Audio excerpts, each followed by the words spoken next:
Welcome back to the Welcome to the World of Sports podcast. I'm just gonna start this off by saying we got a lot to cover today, a lot to cover. Uh, as you know, I'm John, my two co-hosts, Ed and Braxton. So I think we should just go ahead and get right into it. First, we're gonna talk about the Super Bowl, man. Uh, Honestly, I can say that the Super Bowl was one of the most. This was one of the most entertaining Super Bowls that we've seen in a while, and Pat Mahomes found a way to lead his team to victory.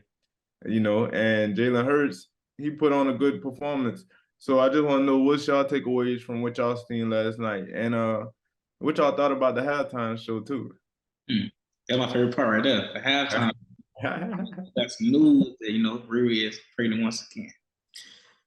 Sad day, man.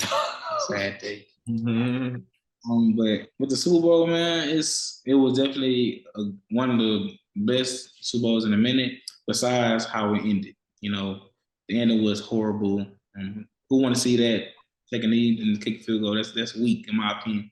I feel like they should just go ahead and just take a sack or miss the field goal on purpose, or go to overtime or something, make it interesting, so the viewers will know it's a Super Bowl. You don't see one of those field goal like that in that way, but that's only. And then the horrible call, in my opinion, that changed the whole game right there. So we know if they don't get that call, then we be in overtime and Jalen Hurts and the Eagles win. So I just gotta say, it was real entertaining the whole time. Just how the game started. They was kind of going back and forth in the beginning, and then it just showed that Jalen Hurts is progressing, and the thing is like the amount of calmness that he showed throughout the game. Like just nothing really changed how he played. He had that fumble early in the game, and it didn't really change it, nothing at all. I thought maybe that would spark some demons. It didn't. He kind of kept his composure the whole time. And then, just to keep his team in it the whole time, the whole way through, I had to have, props for that. And then, on the other side of the ball, Patrick Mahomes, he did what he always does, finds a way to win. And, despite the ankle injury, that's the type of things I want to see from a leader. And, just pushing through. They did have some help. The defense did come through in some moments. So I have to give it to their defense too. But I think this is a big respect game for Patrick Mahomes. So that's all I got to say. Okay. I wouldn't say it's a big respect game for Pat Mahomes because they give him enough respect as it already is. You know what I'm saying? So I disagree with you on that point. I do think Hurts played well in the loss. So if I'm going to talk about the penalty, I think the penalty, it was the right call because it was a holding. But at the same time, you got to realize we in the Super Bowl. So, like, you got to let that type of stuff play. They let it play out majority of the game. So you just got to let it play out, especially in a moment like that. I just wanted to see what Jalen Hurts would have been able to do in a pressurized situation, That would have been cool to see, especially in the Super Bowl, just from that aspect. But like I said, the flag really didn't define the game because you got to think about it. Philadelphia came out there and didn't get no stops in the second half. Like they didn't stop the Chiefs at all in the second half. And so it's just things that led up to that loss. Yeah, the penalty played a part, but like the Eagles had a chance to close it out when, after halftime. Also, I do think that the Jalen Hurts fumble was crucial because they gave Kansas City a touchdown, and you really can't make no mistakes against Pat Mahomes and the Chiefs because, bro, their offense is just crazy. The way Andy Reid and Eric Bieniemy schemes up the offense is just crazy. But I do want to ask y'all, so Jalen Hurts, his rookie contract is officially up. We heard reports about Lamar won 235 guaranteed. So what y'all gonna give Jalen Hurts because he's given his team, he's led his team to a farther point than Lamar. I mean, he doesn't have the league MVP, but he came second. So I do think he's worth the 200 mil, but do y'all give him 235 mil or 240? I just want to see what y'all got to say about that. Well, if I'm Lamar right now, I'm really liking this because whatever Jalen Hurts get, I know like that's like the new rate for him. Like, whatever he get, they gotta get Lamar more. Just because he got the MVP, I think, because I think to get to the Super Bowl, it's not just one player and not just a quarterback. It takes the whole team ultimately. So Lamar hasn't missed a Super Bowl yet, and Jalen has. So I see where you're coming from and with the angle. Like, do you pay him because he makes a Super Bowl? But I don't know. And Lamar, who you want, Lamar or Jalen back there? Is it a neither here and there? I mean, they both great quarterbacks, and Jalen becoming to his own, coming to his own player as of recently. And I do think you should pay him, but not at that extent. I think 235 might be a little much, but hey, I'm not gonna be mad if you do get it because he deserves it. He's playing his butt off, and he's gonna continue to play his butt off. Yeah, I think you should pay him whatever he wants because at this point, like, I mean, nobody expected him to be at this point. Nobody expected him to be in the Super Bowl. I feel like everybody kind of wrote them off, and I feel like there is something to be said about actually getting your team to the Super Bowl. I know, like Lamar, he do have the accolades, he does have the flashy plays and the MVP, but he never got his team this far. And I gotta say, like that is what changes your tax bracket. Like that's what changes how much money you're gonna get. When I need you most, where can you take me? Jalen Hurts has proved that he can take you to the Super Bowl, and really, we really should have won it if it played out how it really should have played out. They held the ball at the end, but I think he would have won it if they got the ball back. So like stuff like that changes things, and I think you should pay him whatever you want. Yeah, I say no less than 200 for sure, just because we seen Kyler Murray get and all these other boys get 189. So Jalen Hurts definitely in 200 range. 235. I will say this though. Everybody talks about the Deshaun Watson deal, but you gotta kind of like realize that the Deshaun Watson deal was kind of like an outlier, almost because he got that, but he ain't really like he been in the playoffs, but he ain't never won no league MVP or brought his team to a Super Bowl. So I mean that deal was kind of outlier. He's an elite quarterback, but that deal was kind of an outlier. So that's what Lamar won, but I just think it's gonna be hard for a team to give a quarterback $235 million if you're not Deshaun Watson. You know what I'm saying? So it's gonna be interesting to see how it play out for sure. But moving forward, we gotta get into this NBA trade deadline, bro. We gotta get into it. They had some interesting trades. I'll just go through them right quick. The Clippers were able to acquire Bones Highland, Mason Plumlee, and Eric Gordon. Karen Reddish went to Portland for Josh Hart. The Lakers made some moves at the trade deadline, got D'Angelo Russell, Malik Beasley, and Jared Vanderbilt, along with Mo Bamba too. And they shipped Russ to Utah, Pat Bell to Orlando, but also we had Gary Payton Jr. went back to the Dubs, Wiseman to Detroit, and Sadiq Bey to Atlanta, with Kevin Knox going to Portland. A lot went on right there, but and that deal is, I guess they agree on it because it was in jeopardy. All right. So just talking about that, what trade were y'all most interested? Like, what group of trades were y'all most interested in? I mean, Wait, I forgot one.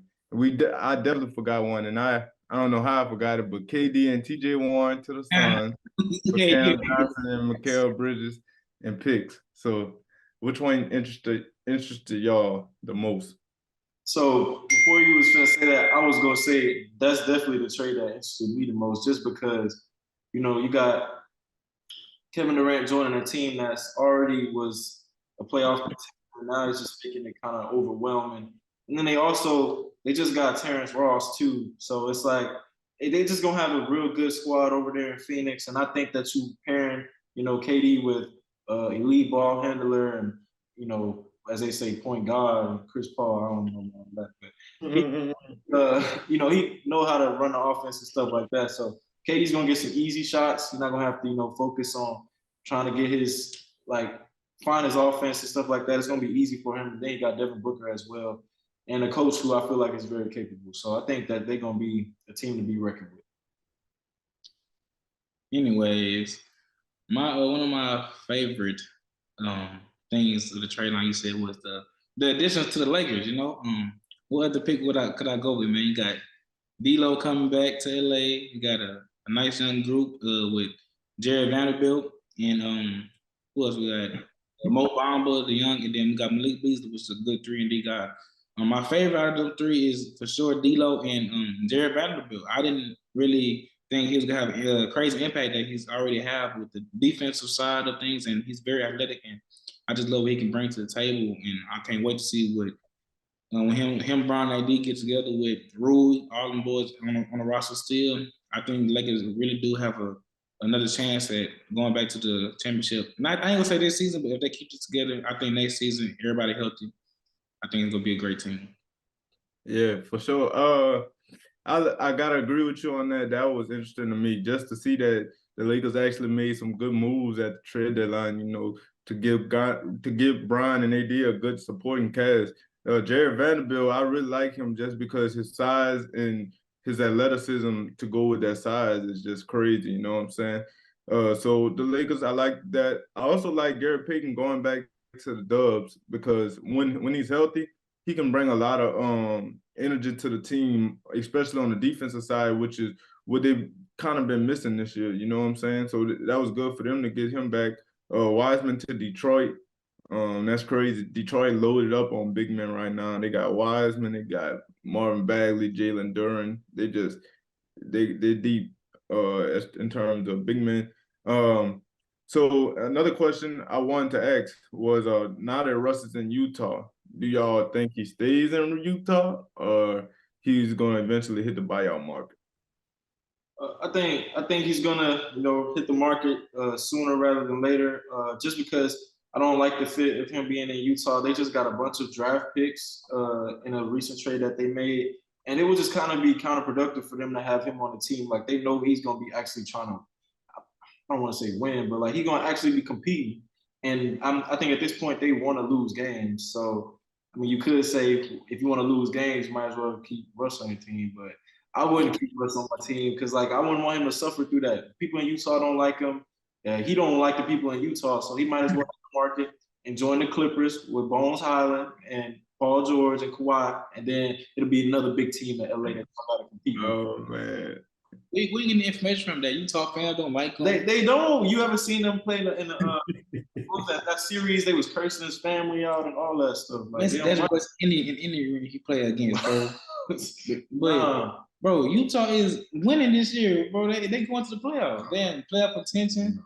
They're not a team just to be rolled over. They got Laura Markkanen come to his own, Jordan Clarkson over there. They got some pieces, bro. So I don't know about that. If I'm Russ, I'll weigh my options between staying in Utah because they're in a good spot right now for playoffs right now, or going to like a top contender as in the Clippers, which I don't think will work because you have a lot of key pieces over there already, and Russ not gonna fit in my opinion. Russ got to go to his own team. He got to go back to like the Washington Wizards, even I say Sacramento, but I don't see him. I hope he stays. I think it's not a bad spot for him in Utah right now. Hold on 1 second, man. I got no respect for y'all Lakers fan, man. Y'all just sent that man Russ to Utah just to die, man. Like y'all wrong for this. I mean, he still got he got THT over there. What you laughing for, bro? Bro, THT is not that, bro. Y'all was making a whole big deal about trading him, and y'all didn't want to trade him. Oh, yeah, specifically you. Yes, me. I want him back still. And he in Utah, not even doing nothing crazy. I don't want him. Keep it in Utah. He's come back. He's come back, bro. I promise. We make room for you, THT. Boom. Hey, I'll say this though on Russ though, bro. Russ really, like in Utah now, they're in rebuild mode. So like for him to stay there, it wouldn't make no sense because like really they're trying to get the young players on the court. So like Russ won't have a defined role on the team, you know what I'm saying? Because they're trying to get them young guys playing minutes, you know. But 3 teams that I heard that are interested in him, Clippers being one. I also heard Miami having some interest in him, and Chicago just because Billy Donovan, his old coach, that's where he's at. So I think he probably would fit good in Miami off the bench though. I don't think that he gonna start. He wouldn't start for Miami. He probably will start for the Bulls for sure, just because Lonzo is Lonzo Ball gonna even play this season? That's what I'm thinking. I do not. Like, bruh, he can't stay healthy for nothing. You That's got him and Jello back on the same team. Him Jello. What did you laughing? You been staying on this trying to get them all brothers together, man. They gonna It's get not together gonna somehow. happen. All right, look, peep this, bro. You see that they letting all LaMelo key players go, bro. Like, well, Miles, his situation is different. Terry was almost gone. They traded Mason Plumlee, Jaden McDaniels. Who else he got now, bro? You got PJ Washington. I'm telling you, bro, it's in the works. Jello finna be brought up, and then Lonzo will get traded, or in the offseason he go join them. And the Ball brothers gonna be for real. Back in action. And they gonna have LeVar on the coaching staff sooner or later. But before can we go back real quick and talk about yeah. I like this new position that he's in. He finally free, and just like Cam Thomas, like he finally getting his chance. He back starting for Portland. I think this is a great opportunity for him just to play and be back to himself and show the world and the league, type of player he is, a caliber player that he's always been. I also want to talk about another trade too. The other side of that Suns trade with Mikal Bridges and Cam Johnson going to the Nets. That team is going to be a defensive lock. Like you're going to have a hard time scoring on them. Like I looked at one play, it was just looking like they played against the 76ers here recently, and this is like nobody could get open. I know y'all y'all don't want to talk about how the Nets, they still a decent team. Like they're going to be competing. But one thing I did find that was interesting was after that trade, Cam Thomas didn't start the next game. Like they brought him back off the bench, which I thought was weird because I thought that he could provide some offense, but I guess they've been cool with Dinwiddie running the show, so that's interesting too. Yeah, I mean they don't really have a true point guard in Brooklyn no more though. So Dinwiddie kind of got to start to be in that role. I mean Ben Simmons could be in that role too if he step his game up, But it's like he just forgot how to play basketball all of a sudden. When I don't know, bro. I don't know. But hey, Brax, I did want to ask how you felt about the Rockets and the moves they made at the trade deadline, bro. What you think? I don't know what. Excuse my language. I don't know what the hell we doing. Like it's just we brought back John Wall. I understand. We got the buyout, so he ain't gonna be here with us no more.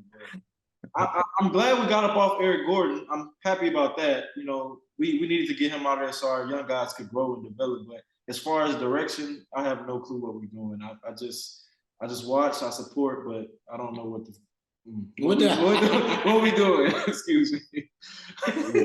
Hey, we get frustrated about the team, passion, but don't be scared to leave. Like what people take, at some point you gotta leave. No, I can't leave myself. It's all right to leave, man, and go on to bigger and better things. Hey, you ain't never. I don't know. You still a Texas fan in my eye. I got a little spot in my heart, but broke my heart, broke the team. Yeah. All right, so we're gonna get into a quick break, and then after this, we're gonna come back and talk about the Super Bowl before the Super Bowl on yesterday. LSU women's versus South Carolina, bro. One of the most highly anticipated games of the year. We're gonna get into that after the break. Y'all stay tuned. Wonder.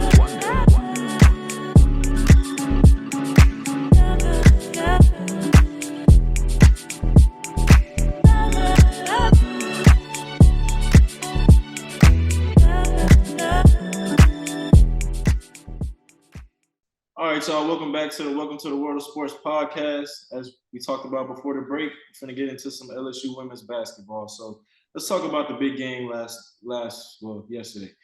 It was a battle of two juggernauts. We're talking about South Carolina and LSU Tigers. It was a good game to start off. Well, after a couple runs, and then it got good, and then after that, they ran away with it. What was your thoughts on the loss from the Tigers? For me, basically, it was just from the tip, you could kind of tell LSU had the nerves, of playing South Carolina on that type of stage. From the tip, South Carolina was on go. They got out to a 6-0 lead, and and forced Kim Walker to call an early timeout, you know. So it just goes to show the type of team that South Carolina is, the type of players they have, you know, the culture that they have over there. Like they really got some hoopers over there. That was my first time watching them this season. And I ain't gonna lie, I was quite impressed to see how good of a team they actually are. You know, and I can honestly say that they are the true #1 team in the country right now. I don't see nobody getting in their way because they just that good. I also think that South Carolina did a good job of you know, limiting Angel Reese's impact in the game because you know we were accustomed to seeing her. She had 23 straight double doubles leading into the game, and in that game, it's just like she was nowhere to be found. You know what I'm saying? So they did a good job of limiting her in that game, and I just want to say Alexis Morris she did have, especially in the first half, she had a good first half. She had a good first half. I'll give that to her. But you know, like Kim Mulkey said, I seen an interview with Kim Mulkey after the game. She was like, "It's South Carolina up here and everybody else down here," and I couldn't agree more. Now maybe next year that might be different because LSU does have the #1 recruiting class, you know, coming in. But as far as the game went yesterday, it just showed how superior South Carolina is to everybody else. I agree with you, but I do think that LSU will have another chance to see them in the playoffs. And I think if they key in on a couple things, bro, and move some pieces around and how they attack South Carolina, then we might have a better shot. But like you said, South Carolina definitely got some dogs, and that's the first time that LSU had to face a test like that, and they were just overpowered, especially with the center at the center position, Aaliyah Boston. LaDeja, she did the best she could, but every time I looked, she was just falling down. I'm like, the girl just big, man. You can't do nothing about the size. And then they got the backup center is what 6'8", 6'7", and she's doing the same thing, bro. So they put one on the bench, another one coming in just like that. And then at the guard position, you know, they got Zia Cook, Bria Bill, all of them. They all can go, man. And it showed where we at, man. We got some work to do, but I do think LSU got some dogs for sure too. And when they see each other, I think it might hopefully it play different. And you know, I hope this loss don't allow us to go like just to trickle down. I hope they learn from this loss and get the streak back going and try to start and go undefeated after today. I had a kind of a opposing viewpoint to this. I feel like I didn't really too much love what Kim Mulkey had to say after the game, just because I feel like you should never give that much praise to the opponent like that. Like, if I hear my coach saying, "Oh, this team is up here and we way down here," well, that's gonna make me feel like, okay, well, what did we do that didn't make us prepare for that? And I feel like there was a couple of adjustments that they could have made that could have had them in this game. Like, I look at our offense a lot of times and it don't look like we have a plan or something and stuff like that. Like, we just kind of go out there free balling and freelancing. And especially on the defensive end, I know they're bigger than us, but at the same time, like, we could show a little bit more effort and a little fight to try to like stop them from getting into the paint. It was play after play they drove in, and it's just easy layup after easy layup. Like, that's an effort thing. It's not even like a strategic thing. So it's stuff like that I feel like we could change. But if we fix those things, I think next time we play them, if we get another chance to, we could be in a running to beat them. Or we could just hope that somebody else beat them. We don't got to see them again. Right. I don't think LSU would lose nobody else like that though, because they just got. I know. Yeah, yeah. That's what I was gonna say. Like, if they do play again, and who's to say South Carolina might win again, but I don't think that the game will be such a blowout like it was this time around. I do think that nerves played a big factor into how LSU approached this game, bro. Because I don't think that I think they were ready, but they weren't ready. If that makes sense, you know what I'm saying? Like, they were keyed in, like they probably had a good week of practice, but like the nerves just took over, bro. They were on a big stage, a stage that they hadn't been on all season. Yeah, it looked like from the start, like they just kind of looked a little intimidated. It seemed like, and then like after that first run, it was like, all right, we in the game now. Let's go ahead and play. If they would have played like that from the start, I think we would have had a whole different game. But I think now that they've seen them, it'll be a whole different thing. I think They just got punched in the mouth, bro. And after that, they didn't know what to do because like they never faced anything like this. But like I was saying, like now they know what it's like to be punched first. Because LSU they usually start off pretty fast and then hit a stalemate and then everything be slow. And that's why teams be in the games with them because they don't really be know how to finish and pull away and blow teams out. But and with these you have everything matters and you have to have going runs. You have to play together and play a team. Like they had a lot of turnovers too in the first half, and that played a big part of why they was losing. Then the intimidation factor, they just came out. South Carolina just came out like they was the number one team, and they were the better team. And they showed that they didn't pull back no punches, and they threw everything they had. And then South Carolina has a great coaching staff. She's been battle tested. She was in the WNBA. She like that, and she's showing. Yeah. One more thing I want to say. With Angel Reese's performance, I know she didn't have like the best game that we accustomed to seeing from her, but we know her mentality. She's gonna be back, and she's not gonna let this happen. I don't think we're gonna see her get. I ain't gonna say she got dominated, but she kind of did not look like herself. Herself. So I don't think she's gonna let nobody else do her like that no more. I'll cap it off by saying this. She definitely gonna bounce back. I will say though, the crowd was crazy for South Carolina. The crowd was crazy for sure. That probably played a factor in it. Big factor. I had one more thing I was gonna say, but I don't remember what I was gonna say. I will say this: do y'all think if this was played at the PMAC, it would have been a different outcome? For sure, and that's why I was telling you, bro. If it probably would have been closer. I don't know if we would have won. Yeah, it would have been closer. It would have definitely been closer. Yeah, because that energy, bro, like they give them energy. Like say we're going to run that run we did in the first half. They go, timeout. They doing all this. They get them more energy, bro. Get them more powered up and get them more confidence, bro. When they was in South Carolina, and the South Carolina constantly just punching them out.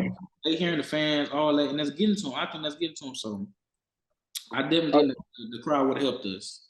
I remember what I wanted to say. I also don't think LSU got as much foul calls as they should have. They definitely should have got more foul calls. And that played a big part in the game as well.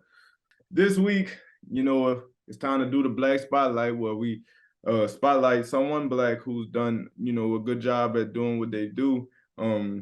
So this week, I ain't gonna start first. I'll let y'all go ahead and start first. I think it's fitting that I start first this week. My Black Spotlight is Patrick Mahomes, man. It's like I say all the time, he don't get the credit he deserves. But I think, yesterday, despite what y'all say, I think he's gonna get some more credit. Just time and time again, he shows how he can overcome things. He played a good game, even though it wasn't like, one of his outstanding performances. I think he played a good game, and it's something to be said about a quarterback who doesn't, he don't have to always win you a game, but he definitely, I don't feel like he'll ever lose you a game most times. And so I think that I got to give him kudos for that. This was a Super Bowl where it was two Black quarterbacks, and I'm not trying to pit them against each other, but he prevailed in this one, so I got to give him some props. Go ahead. All right. For this week, my Black Spotlight goes to none other than James Harden. I was scrolling on TikTok and I just they had popped up one of his his edits. We had his travel step back, and it just got me to thinking. I'm like, he really was that guy for like a whole stench, bro, like in Houston, and he's kind of on his downfall right now, and on the back end of his career, in my opinion. So I definitely want to give him his flowers for everything that he's done for the game because he's one of the players that has changed the game with the rule changes and everything, and just being one of the elite scorers of all time, one of the elite scorers, man. I want to give him his flowers and praise, and I want to say thank you for everything you done for the game. Yeah. 1 second. I definitely want to piggyback on that. I got so much love for James Harden, man. Just watching him in Houston, I love that man, and not no. Hey, I can't say no homo. We don't judge. We don't judge on sports. And we can't say no homo because they're gonna fine you $40K. So you can't say no homo, but no homo. I love watching James Harden play, and I'm tagging along with that Black Spotlight. Yeah.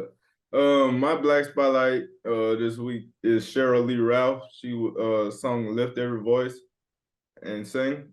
Um, you know, it's kind of that was a big moment for her to be able to do that on the Super Bowl. As a black lady.